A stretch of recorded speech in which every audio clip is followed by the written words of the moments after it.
How are you? Thank you so much for joining us for this Color Vision interview. Hello, Luca. How are you? All good. Great to have you here. So listen, Thanks. to begin, we wanted to ask you what color could define your mood in this moment? I would say yellow. Yellow.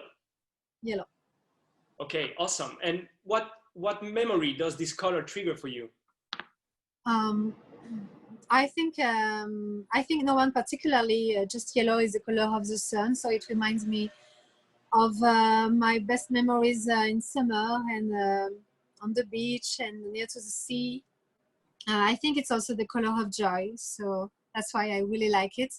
This is the color of optimism, of optimism. Yeah, like I said. So I think this is what we need: yellow, a lot of yellow. Okay, I love it. I love it. That's awesome. And what about you? What is your passion in life? My passion, I would say, I have many passions actually. I am interested in many things. I think it's because I'm naturally curious.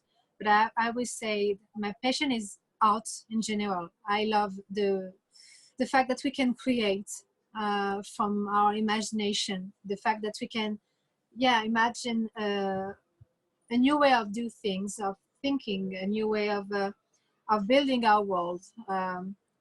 Creativity, art is somehow something I'm passionate with.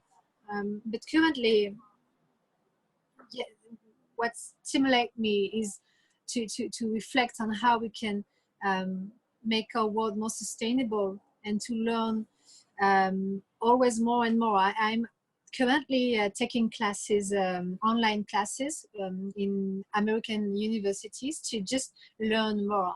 And I think I'm passionate about learning actually, because I realize that the more I know, the more I need to know, and yes, without knowing, you are quickly limited in your action, in the way you think. So when someone is coming to me and telling me, hey, I have something to tell you, maybe you don't know it, and if I don't know, I'm just passionate about it, and I will listen this person like if it's the hero of my favorite movie. And yes, maybe this is what I like and enjoy currently. Absolutely. No, yeah, it's a great time, I think, for being curious today and also having the time to learn new things. And so if you're curious and in that field, it's awesome that you're taking the time to do it. That's great. And what is actually your field of expertise then? What do you actually do in life? I am the CEO of Digital for the Planet, which is an organization aiming to reduce the carbon impact of technologies in the world. So we have many fields of action. We work with government, with company, but also citizens and children. So this is something very exciting every day, because you learn every day. You push further your certitude. You push further what you think it's needed. So my job currently fits quite well with what I love to do in my life, meaning having a social impact, having being useful, and learning and sharing with people actually. That's awesome, and actually very interesting, and I think very a topic very centric now in these moments. I think it too actually. We can see with the COVID-19 that everyone has an opinion, everyone knows what to do and what we need, and but it's the same thing that I'm currently writing a book, and I have an editor and everything, and I was telling him like a few weeks ago, right now it's very funny because everyone is writing a book, but no one is reading anymore. So today we really have to understand that we have to listen to each other to really have the best answer to address to the world, and not just having our certitude and completely narrow-minded and not accepting that maybe we don't know, and maybe it's bigger than us, maybe it's bigger than what we think. Absolutely, yeah. Open the mind. And you actually just talked about the situation, the COVID-19. How are you navigating the situation? How are you living the pandemic? I'm navigating as a human being. You know, I'm doing nothing better than the other one. I think as a human, as an individual, I try to have the most healthy, the healthiest life at home with my baby boy, with my partner. I try to to practice yoga every day, to bake also a little bit. So like everyone, you know, but sometimes I was completely depressed. Sometimes I was very, very sad because I was afraid that we will never recover the world like we used to know before. And somehow it made me feel sad sometimes. But also as a professional, I kept working with my team and to find new solution more adapted to the what they call the new world. So yeah, I've been navigating this way through COVID-19. I realized also that what missed me most was the impossibility to travel, because this is something I really love, and this is something that made me what I am today. The fact that I can't say, okay, tomorrow, you know what, we go there, and there is no question. And today we just can't. So No. it's a big revolution in our lifestyle. But I also realized I really need my friends, my family. But at the end of the day, I was not missing that much. Yeah, the all these all these how excuse me how to say it, but No problem. all the solicitations you have every day Right. outside by advertising, and also people you don't know, you just know like this. I mean, all this didn't miss me actually a lot.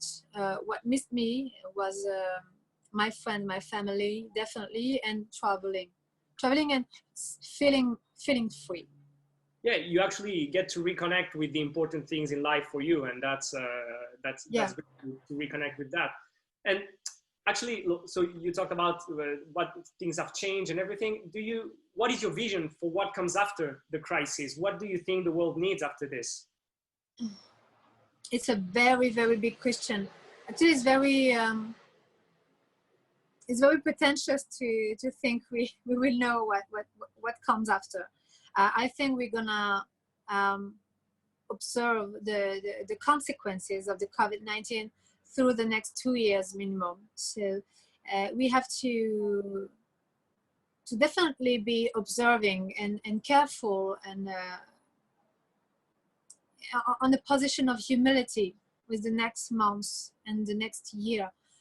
But I hope with all my heart, I really hope that the next world will be more sustainable, because definitely we show that viruses are linked to the way we treat the planet. So the first thing is definitely being more sustainable, but also we saw that solidarity means something and solidarity works. So we have to keep going doing that, because we are definitely on a relation of interdependence with the planet, with everyone as humans, with people who can help and people who need help. So and we can be one on one another following the days. I mean, nothing is as to be taken for granted. So all these values have to remain in the next world.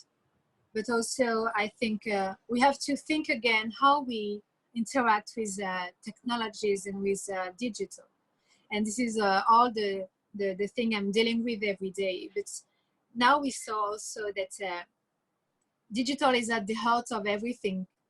This is thanks to digital that we could interact with people and remain human beings, actually, in the social term of it. And if it's so, we have to be smart, intelligent, and have the tools to protect also ourselves from from the nocive side of digital, because you have a nocive environmental side, but also an intellectual nocive side, and also a societal nocive side. So we have to take care about our society, our intelligence and cognitive capabilities, but also environment.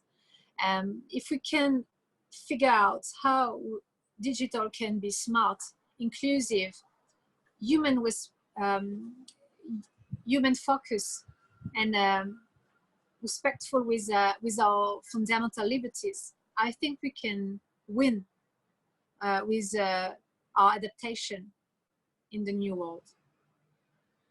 Well, actually, like a few seconds ago, you talked about human values. Do you think this whole situation, as you said, it's changing things around the world? Do you think it could create new values for society and change the way humans interact? Yes, I do. I think the world is in ebullition right now. The world is wondering what's next and how to survive. So people will either become more as helpful with the other, or they will become more individual, more selfish and protective with themselves. Something we can understand, definitely, but more than ever, we need education, we need transparency, we need real news, we need pertinent and useful news, not just feed us like beasts and give us information on information, and just at the end of the day you know a lot of things, but actually you don't know nothing, you don't know anything. So all the way we will manage the situation will make us become what we will be as a society. So the value that will be ours tomorrow, we are defining them right now by the way we consider things, by the way we choose to deal with the problem. Absolutely. And you talked also about the environmental consciousness before, I think. And yes. How do you visualize this? How do you see this evolving and maybe connecting with the digital world? Because also there's a digital transformation going on. How do you visualize the connection between the digital, the environment, and the whole change of mentality in that regard? There is a fundamental truth that is, if we are more sustainable, being sustainable is the best way to preserve you and me. This is something we have to repeat and repeat every day on all the TV channels, actually, instead of some crap sometimes. This is the first thing. Then I remember when I started my company, Digital for the Planet, some people were saying me, and I understand that, yeah, your point is right, but this is not the main problem. I mean, this is not the priority. And I was like, yes, but it's becoming a priority. And it's becoming a huge problem as it grows every year. And as the world entirely is connecting itself to internet. So, but knowing really, without knowing how it turns and how to, what is it exactly? What is in the kitchen of internet? Who's behind the scene? And we need to know all that to have better behaviors. But because our behaviors define what we become. And so it's very important if today, as it becomes actually and finally a priority, to be very careful of what we want to do with internet, with technologies. Do we want that internet become a tool of entertainment and a tool of capitalization and a tool of business? Or do we want that finally technology becomes a tool of progress? What's the point of progress, actually, technological progress, if we do not progress as human beings? So for me, the priority, as they say, is today to use and to take technology and to put it at on the service of the planet and of humanity, because today we have like a disease as a humanity. We have some question without answers. We have anxiety because we don't know in what world our children will grow. So we are kind of sick somehow. We feel sad. We don't know. We have interrogation. Technology has to provide answers. Technology has to reassure people. Technology has to make people grow, evolve, and become stronger, not more slaves of entertainment, not more addict. Yeah, actually, yeah. Technology has to be a tool of empowering. Well, actually, as the huge geek that I am, it was so interesting to hear you talk about the digital, the environment, and what you actually do, which is awesome. So thank you so much for taking the time to chat with us. And I actually recommend everyone to go check out what you do, which is awesome. And thank you for taking the time. Thank you, Luca. Take care, Ines. You too. Bye-bye. Thank you. Bye.